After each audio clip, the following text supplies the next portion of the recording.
What is up, everybody? My name is Hyken, and this is the Razer Orochi.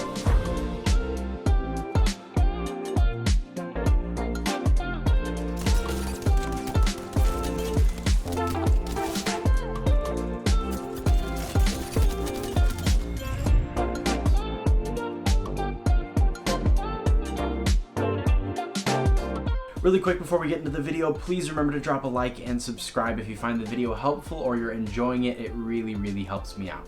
The Razer Orochi is a $70 wireless mouse with an almost symmetrical shape. Razer clearly designed this mouse as a budget mouse, with it featuring no RGB and being powered by a non-rechargeable battery, either a AAA or a AA. I don't have a problem at all with sacrificing RGB or the rechargeable internal battery for the sake of weight and price. We'll talk a little bit more about that later. The mouse comes in black or white, or you can get these fancy printed designs on it for a little bit steeper of a price, and you can get those directly off of Razer's website. I'll leave that linked down in the description below. In the box, you get the mouse, a AA battery, a manual, and some stickers. You also get the USB receiver tucked away in a compartment underneath the top shell of the mouse. There's no extra feet in the box here, which would have been nice. I wouldn't have complained about them, but they're not really necessary. This is a budget $70 mouse, and you're not really going to be taking these feet off anyways to paracord the mouse since it's wireless. The mouse also features a 2.4 GHz wireless connection and a Bluetooth connection. You'll want to use the Bluetooth for desktop use and stuff like that, just to save on battery life, but that 2.4 GHz wireless connection is what you're going to want to use while you're gaming. It's going to be just a little bit faster. You can freely change between those connection types and turn the mouse off using a switch on the bottom of the mouse. Now, this mouse is battery powered, but they do give you full support for either AA batteries or a AAA battery. I suggest using an Energizer Ultimate Lithium AAA battery. That's what I use. It'll save you a little bit of weight at the cost of some battery life, but I think it's a fair trade-off in my opinion. With the same AAA battery that I recommend, you'll get a really nice 64-gram weight, which is really respectable for a wireless mouse, let alone a $70 wireless mouse. I really don't mind this mouse being battery powered at all. It probably saves you a couple dollars off the price tag, and it saves you a couple grams because they don't need to install the heavy rechargeable battery with all the components that come with it. Shape-wise, this mouse is pretty small. I'll put the measurements up on the screen for you right now. Feel free to pause these if you want to. It's also very close to being symmetrical. Really, the only difference are the sides and the way they flare. Makes the grip just a little bit more comfortable, so for all intents and purposes, this is an ambidextrous mouse. This shape does all grip styles fairly well enough, but there's not really one grip that I love this mouse for. For palm grip, because this mouse is so small, you're probably going to have the tip of your pointer finger and middle finger hanging off the front of the mouse a little bit. At least I did, and I have pretty medium hands. Some palm grippers are okay with a little bit of overhang, some even prefer it, but you know, it's a personal preference thing. Relaxed claw has kind of a similar problem really, where your fingertips are right at the edge of the mouse because it's so small that you might slip off if your hands are really sweaty. In my opinion, a tense claw grip is where this mouse feels at its best. The slope on the back fits into your palm really nicely, and with the tense claw fingertips, you don't really need to worry about your fingertips sliding around. They're nice and comfortably positioned on the triggers. Fingertip grip is alright here too, but I think that the hump just isn't big enough, and the slope on the back of the mouse is just too gradual of a decline for me to really get a good fingertip grip on this mouse. Overall though, I think that people with medium hands and small hands are going to be able to find a somewhat serviceable grip on this mouse, although I don't really think it's going to be great with any of the grip styles. The sensor here is a Razer optical sensor that performs on par with any more expensive wireless mice that I've tried, as well as wired mice. There is no sensor delay here or input lag that I can notice without any specialized tools, so if you're worried about this being a laggy wireless mouse, don't be worried. Just use it in the 2.4 GHz wireless connection and you'll be just fine when gaming. The polling rate here also goes up to 1000 Hz. I highly suggest taking advantage of that as well. Really, gaming performance here, tracking was beautiful, flick shots were really good too. I have no concerns here with this sensor.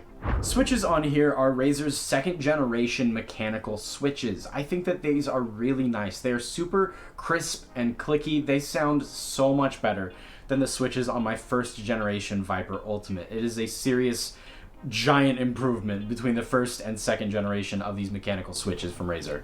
There's very little pre and post travel on them as well, nothing that's going to mess you up while gaming. Side buttons are pretty much the same story, little bit of pre, little bit of post travel, and a super nice and satisfying click. Honestly, I'm a huge fan of these buttons all around on this mouse. The DPI button is up on the top as well, and that feels just fine. As far as the scroll wheel goes, I like that too. The steps on it feel really nice and defined. If you're looking for a super easy to scroll wheel, this probably isn't the one for you.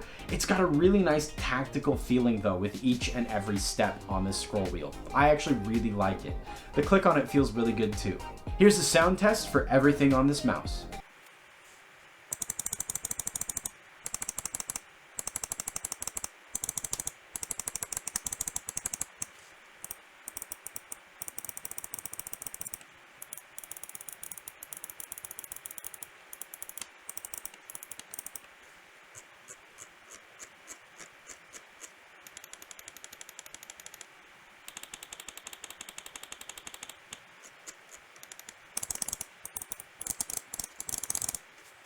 The mouse features white PTFE feet, which as far as I'm concerned is a must from any mouse in 2021 going forward, even budget mice like this one.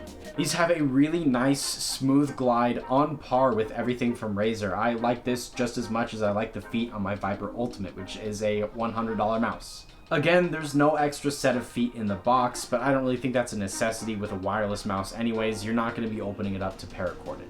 Alright, so we're over here in Razer Synapse checking out the software for the Razer Orochi. As you can see here, you can rebind mouse buttons here. I rebound my DPI button to F13 so I can just mute in Discord that way, or you could really rebind this F13 to any of these and have all kinds of different keyboard functions on your mouse functions, sensitivity stuff, macro system as well.